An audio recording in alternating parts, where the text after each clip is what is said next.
How do you establish and communicate boundaries in a relationship?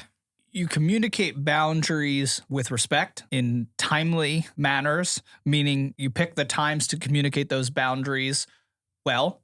Can you give an example? So not when your partner is already angry at you because you lashed out at them or you got defensive because a boundary was crossed.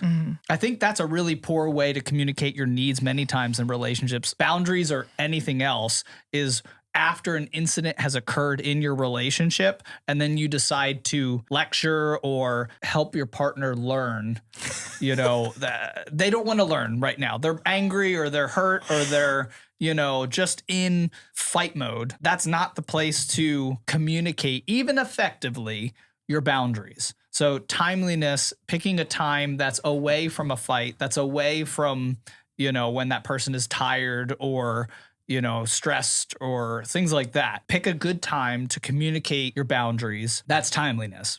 Be respectful. Make sure that you're communicating to them that you don't expect them to do this perfectly and that they do a great job in all other aspects of the relationship already. This is just one that will make the relationship even better and make me feel safe. If you need to explain safety to them, be like, I want to love you more and I want you to love me more. And so I want this relationship to be safe because I have been told on this podcast that safety is the key to love after lust. Yeah. That's one way to do it. Unless it's not your romantic partner. Don't say that. Yeah, don't say that. Yeah, in your friendship. I want to have love after lust. Wait, what? You lust after me? Oh my goodness. Yeah.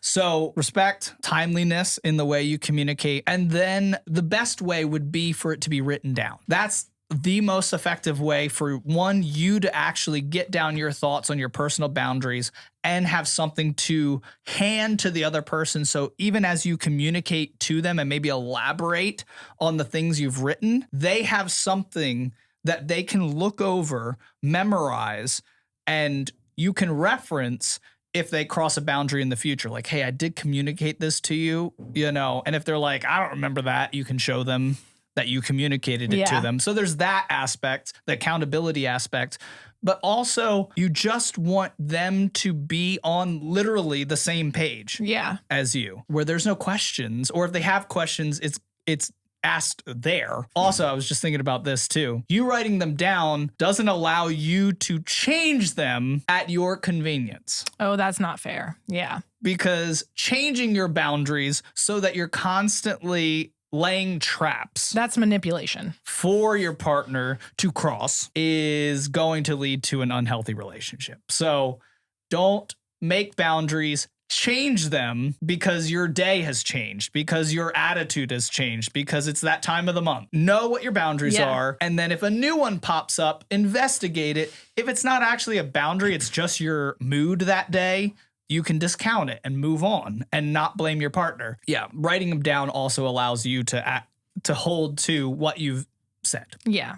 Writing it down helps you figure it out for yourself too. Yeah. I think it's important to, write it down and take time to really make sure that you're not just flippantly making a boundary because you're upset. Don't go straight to boundary.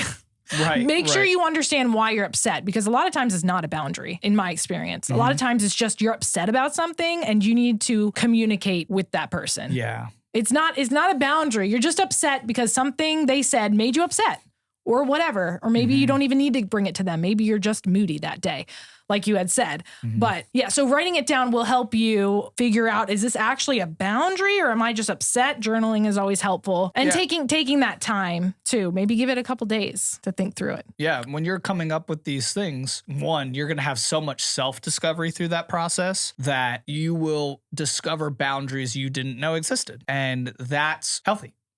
And that's productive. Do this for yourself and for whoever you're in relationship with. Right. I feel like we're definitely leaning towards more of a intimate relationship or like a relationship in dating. But knowing those boundaries in your friendships is also very important. So maybe you do this. When I say hand the list over, I'm not really talking about your friends. Yeah. Though if it's close enough where this is your bestie. Yeah. Maybe it is good to hand that over so you maintain that best friend relationship. Right. because they're going to cross boundaries as well. And they need to be made aware of those things. I've definitely had friends cross boundaries. I would say at that time, I was unaware that it was a boundary. Yeah. But looking back, I can be like, oh, yeah, they definitely did that. And I pushed it away or got angry or lashed back out at them and, you know, made sure I crossed a couple of their boundaries.